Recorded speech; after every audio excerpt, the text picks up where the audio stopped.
इस साल फरवरी में सुप्रीम कोर्ट ने इलेक्टोरल बॉन्ड्स को असंवैधानिक करार दिया था और एसबीआई को चुनावी बॉन्ड का पूरा डाटा चुनाव आयोग को देने के आदेश दिए थे। साथ ही चुनाव आयोग से इसे सार्वजनिक करने को कहा था, जिसके बाद जो खुलासे हुए थे उसे लेकर बीजेपी बुरी तरह से घिर गई थी और अब चुनावी बॉन्ड से जुड़ी एक और याचिका पर सुनवाई के लिए सुप्रीम कोर्ट तैयार हो गया है, जिससे बीजेपी की परेशानी और ज्यादा बढ़ती दिखाई दे रही है।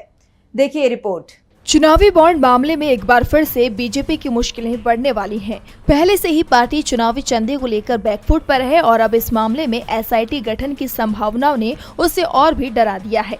बता दें कि सुप्रीम कोर्ट की 5 जजों की संविधान पीठ ने 15 फरवरी को मोदी सरकार की शुरू की गई गुमनाम राजनीतिक चंदे की इलेक्टोरल बॉन्ड योजना को असंवैधानिक बताते हुए रद्द कर दिया था।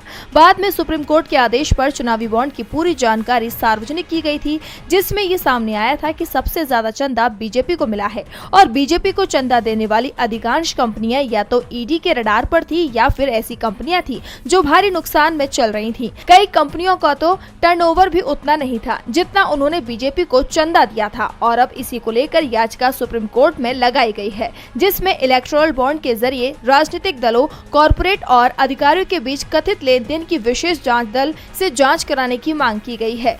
सुप्रीम कोर्ट इस याचिका पर सुनवाई को तैयार हो गया है। 22 जुलाई को कोर्ट इस मामले में सुनवाई करेगा। याचिका में चुनावी बॉन्ड योजना को घोटाला करार दिया गया है, जिसमें शेल कंपनियों और घाटे में चल रही कंपनियां जिन्होंने राजनीतिक दलों का चंदा दिया है, उनकी जांच के आदेश देने की मांग की है। बताते चले कि चुनावी बॉन्ड को लेकर बीजेपी पर आरोप था कि उसने कई कंपनियों से मोटा चंदा लेकर उन्हें कई सरकारी टेंडर सौंपने का काम किया है। इस मुद्दे को राहुल गांधी समेत पूरे इंडिया गठबंधन ने भी चुनावी प्रचार के दौरान जोर शोर से उठाया था।